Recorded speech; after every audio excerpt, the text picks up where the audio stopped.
I want to show you a quadrant, and I want you just to watch it and look at it. Don't let it overwhelm you. But two things are possible, and I think this is only possible when these three threads are in the pattern. When they're visible, these things are possible. High challenge and high invitation. And listen very carefully. I think it takes both of those to have to experience a powerful discipling relationship or culture. If you look at the life of Christ, he said to them, follow me, right? Come follow me. High invitation. Then he said, I'll make you fishers of men. High challenge.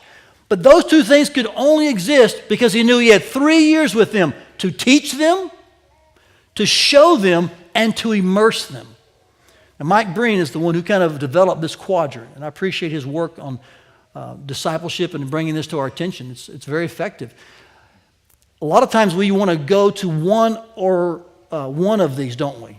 And I like how he kind of describes this. If we don't have both of these, then we end up with something less than discipleship. Like if you have high invitation but low challenge, you kind of have like a chaplaincy quadrant. He talks about a cozy culture in which everybody loves each other, but you don't get anything done. There's no real mission to what you're doing, just everyone's real happy and lovey-dovey. And so you're close. What happens is, though, you become closed. And you have what I call the attack of the letter D.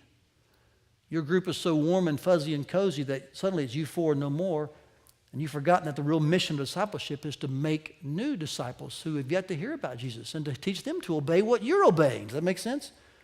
And your group slowly dies because you've become way worse than close. You're now just closed. If you have low invitation and as well as low challenge, you just have a boring group. I mean, you don't really know each other and you don't get anything done either. If you have high challenge but low invitation, you end up having somewhat of a very, I would even use the word maybe legalistic group. And this is probably where I tend to err a lot.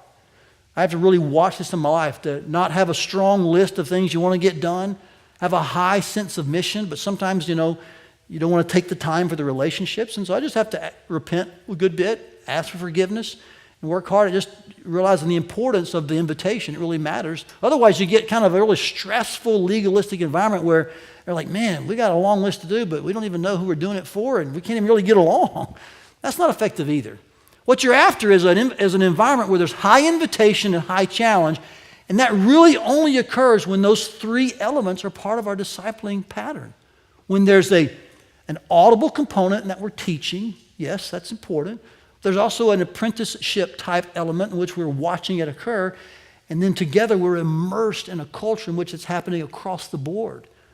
When those three things are present, then we can extend high invitation mixed with high challenge. And when those are present, you know what happens? Powerful discipleship.